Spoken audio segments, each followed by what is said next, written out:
ओम शांति। 6 अगस्त 1970 अव्यक्त बाप दादा मधुबन। दृष्टि से सृष्टि की रचना। सभी अव्यक्त स्थिति में रहते व्यक्त में कार्य कर रहे हो। जैसे बाप अव्यक्त होते व्यक्त में प्रवेश हो कार्य करते हैं, वैसे बाप समान बने हो। बाप समान बनेंगे तब ही औरों को भी बाप समान बना सकेंगे। अपने आप से पूछो कि दृष्टि बाप समान बनी है? वाणी और संकल्प बाप समान बने हैं? बाप को क्या स्मृति में रहता है, जानते हो? बाप की स्मृति में सदैव क्या रहता है और आपकी स्मृति में सदैव क्या रहता है? क्या अंतर है? समान स्मृति होती है? कोई स्मृति रहती है कि कोई भी नहीं रहती है? स्मृति रहती है या स्मृति से भी परे हो? कोई बात में बाप के समान आपकी स्मृति रहती है? नहीं। अंत तक स्मृति में समानता आ जाएगी। नंबर बार फर्स्ट बच्चे और बाप में फ़र्क रहेगा, बाप दादा में फ़र्क रहेगा। समानता आ जाएगी। जैसे बेहद का बाप है, वैसे दादा भी बेहद का बाप है। बाप दादा के समीप समानता होनी चाहिए। जितनी जितनी समीपता उतनी समानता। अंत में अब बच्चे भी अपनी रचना के रचयिता बनकर प्रैक्टिकल में अनुभव करेंगे। जैसे बाप को रचना को देख रचयिता के स्वरूप की स्मृति स्वतः रहती है, ऐसी स्टेज नंबरवार बच्चों की भी आनी है। दृष्टि से सृष्टि रचने आती है। आपकी रचना कैसी है? कुक की व नयनों की? दृष्टि से रचना रचेंगे। यह जो कहावत है कि दृष्टि से सृष्टि बनेगी, ऐसा दृष्टि जिससे सृष्टि बदल जाए, ऐसी दृष्टि में दिव्यता अनुभव करते हो। दृष्टि धोखा भी देती और दृष्टि पतितों को पावन भी करती। दृष्टि बदलने से सृष्टि बदल ही जाती है। तो दृष्टि कहाँ तक बदली है? दृष्टि क्या बदलनी होती है, यह मालूम है? आत्मिक दृष्टि बनानी है। आत्मिक दृष्टि, दिव्य दृष्टि और अलौकिक दृष्टि बनी है। जहाँ देखते, जिसको देखते वह आत्मिक स्वरूप ही दिखाई दे, ऐसी दृष्टि बदली है। जिस दृष्टि में अर्थात नयनों में खराबी होती है, तो एक समय में दो चीज़ें दिखाई पड़ती हैं। ऐसे ही दृष्टि पूर्ण नहीं बदली है तो यहाँ भी दो चीज़ें दिखाई पड़ती हैं, देही और देह। कभी वह ऐसे होता है ना। कभी देह को देखते हैं, कभी देही को।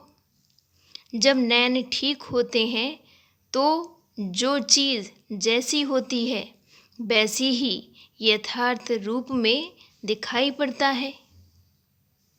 ऐसे ही यह दृष्टि भी जब बदल जाती है तो जो यथार्थ रूप है वह दिखाई पड़ता है। यथार्थ रूप है देही, ना कि देह। जो यथार्थ रूप है वह दिखाई दे। इससे समझो कि दृष्टि ठीक है। दृष्टि के ऊपर बहुत ध्यान रखना है। दृष्टि बदल गई तो कब धोखा नहीं देगी। साक्षात्कार दृष्टि से ही करेंगे और एक एक की दृष्टि में अपने यथार्थ रूप और यथार्थ घर तथा यथार्थ राजधानी देखेंगे। इतनी दृष्टि में पावर है। अगर यथार्थ दृष्टि है तो सदैव अपने को चेक करो कि अभी कोई भी सामने आए तो मेरी दृष्टि द्वारा क्या साक्षात्कार करेंगे। जो आपकी वृत्ति में होगा वैसा अन्य आत्मा अन्य आपकी दृष्टि से देखेंगे। अगर वृत्ति देह अभिमान की है, चंचल है, तो आपकी दृष्टि से साक्षात्कार भी ऐसे ही होगा। औरों की भी दृष्टि वृत्ति चंचल होगी, यथार्थ साक्षात्कार कर नहीं सकेंगे। यह समझते हो? इन्हों की ट्रेनिंग है ना। इस ग्रुप के लिए मुख्य विषय है अपनी वृत्ति के सुधार से अपनी दृष्टि को दिव्य बनाना। कहाँ तक बनी है? नहीं बनी तो क्यों नहीं बनी है? इस पर इन्हों को स्पष्ट समझाना। सृष्टि ना बदलने का कारण है दृष्टि का ना बदलना। दृष्टि ना बदलने का कारण है वृत्ति का ना बदलना। दृष्टि बदल जाए तो सृष्टि भी बदल जाए।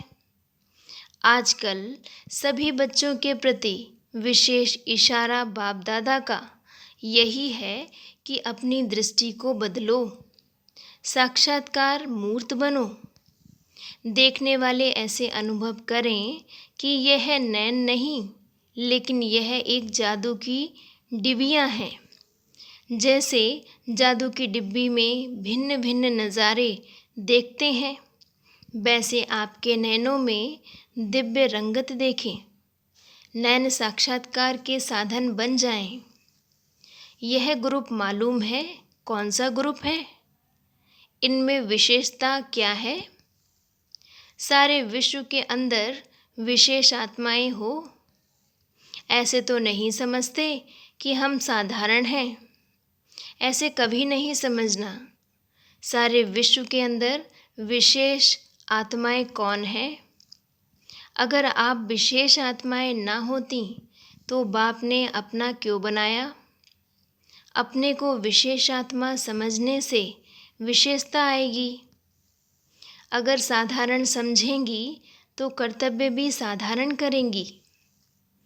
एक एक आत्मा अपने को विशेष समझ औरों में भी विशेषता लानी है। तुम विशेष आत्माएं हो।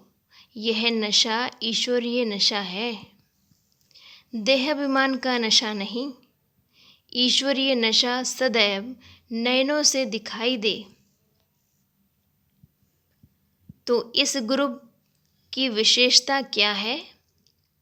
आप अपने ग्रुप की विशेषता समझती हो? कोरा कागज है, कईयों ने विभिन्न बातें सुनाई। इस ग्रुप का टाइटल तो बहुत बड़ा है। ट्रेनिंग के बाद यही गुण कायम रहे, यह भी ट्रेनिंग चाहिए। अभी तो विशेषताएं बहुत अच्छी सुन रही हो। कोरे कागज पर जो कुछ लिखा जाता है वह स्पष्ट होता है। जितना स्पष्ट उतना श्रेष्ठ। अगर स्पष्टता में कमी है तो श्रेष्ठता में भी कमी। और कुछ मिक्स नहीं करना। कोई मिक्स बहुत करते हैं। इससे क्या होता है? यथार्थ रूप भी अयथार्थ हो जाता है। वही ज्ञान की बातें माया का रूप बन जाती हैं। इसलिए इस ग्रुप की यह विशेषता चित्र में दिखाई दे कि यह ग्रुप सदा स्पष्ट और श्रेष्ठ रहा, सदैव अपने यथार्थ रूप में रहे। जो बाप जैसी चीज़ है, जो बाप जैसी है उस रूप से जानकर धारण करनी है और चलते चलना है। यह है स्पष्टता। इस ग्रुप को बाप दादा क्या टाइटल देते हैं? जैसे कहावत है, छोटे सुभान अल्लाह, लेकिन बाप दादा कहते हैं छोटे तो समान अल्लाह। सभी बातों में कदम कदम में समानता रखो। लेकिन समानता कैसे आएगी? समानता के लिए दो बातें ध्यान में रखना है। साकार रूप में क्या विशेषताएं थीं? एक तो सदैव अपने को आधार मूर्त समझो, सारे विश्व के आधार मूर्त। इससे क्या होगा कि जो भी कर्म करेंगे जिम्मेवारी से करेंगे, अलवेलापन नहीं रहेगा। जैसे बाप दादा सर्व के आधार मूर्त हैं, वैसे हर एक बच्चा विश्व के आधार मूर्त है। जो कर्म आप करेंगे वह सभी करेंगे। संगम पर जो रस्म चलती है भक्ति मार्ग में बदलकर चलती है। सारे विश्व के आप आधार मूर्त हो। हर एक को अपने को आधार मूर्त समझना है और दूसरा उद्धार मूर्त बनना है। जितना आप उद्धार करेंगे उतना औरों को भी उद्धार कर सकेंगे। जितना औरों का उद्धार कर सकेंगे उतना अपना भी उद्धार करेंगे। अपना उद्धार नहीं करेंगे तो औरों का कैसे करेंगे? औरों का उद्धार तब करेंगे जब उद्धार मूर्त बनेंगे। छोटे होते भी कर्तव्य बाप के समान करना है। यह याद रखने से समानता आएगी।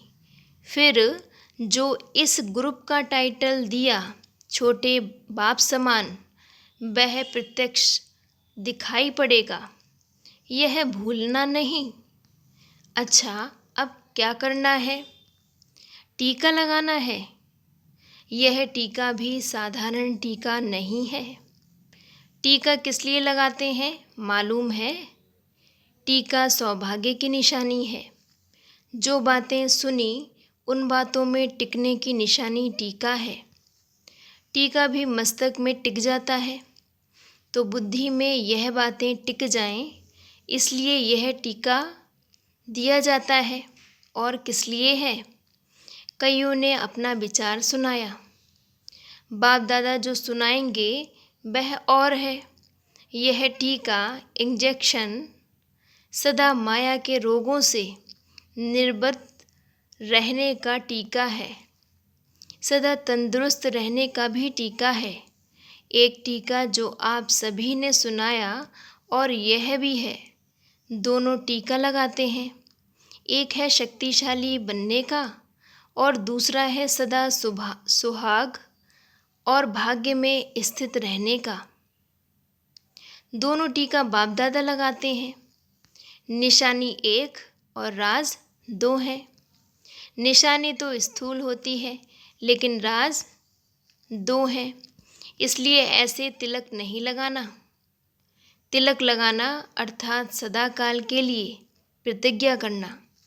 यह टीका एक प्रतिज्ञा की निशानी है। सदैव हर बात में पास विद ऑनर बनेंगे। इस प्रतिज्ञा का यह तिलक है। इतनी हिम्मत है? पास नहीं बल्कि pass with honour. Pass with honour और पास में क्या फ़र्क है? पास विद ऑनर अर्थात मन में भी संकल्पों से सजा ना खाएं। धर्मराज की सजाओं की बात तो पीछे है, परंतु अपने संकल्पों की भी उलझन अथवा सजाओं से परे। इसको कहते हैं पास विद ऑनर।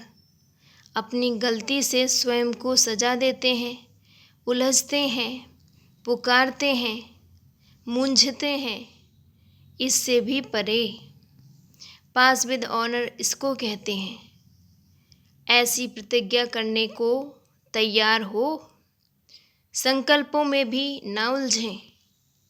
वाणी, कर्म, संबंध, संपर्क की बात छोड़ दो, वह तो मोटी बात है। ऐसी प्रतिज्ञा वाला ग्रुप है, हिम्मतवान है। हिम्मत कायम रहेगी तो सर्व मददगार पत्ते बने रहेंगे। सहयोगी बनेंगे तो स्नेह मिलता रहेगा। जैसे वृक्ष में जो कोमल और छोटे पत्ते निकलते हैं वह बहुत प्रिय लगते हैं, लेकिन चिड़िया भी कोमल पत्तों को ही खाती है। सिर्फ प्यारे रहना किसके? बाप दादा के, ना कि माया रूपी चिड़ियों के। तो यह भी कोमल पत्ते हैं। कोमल पत्तों को कमाल करनी है। क्या कमाल करनी है? अपने ईश्वरीय चरित्र के ऊपर सर्व को आकर्षित करना है। अपने ऊपर नहीं, चरित्र के ऊपर, इस ग्रुप के ऊपर पूरा ध्यान देना है। इस ग्रुप को अपने ऊपर भी इतना ही ध्यान रखना है। अच्छा जी, ओम शांति।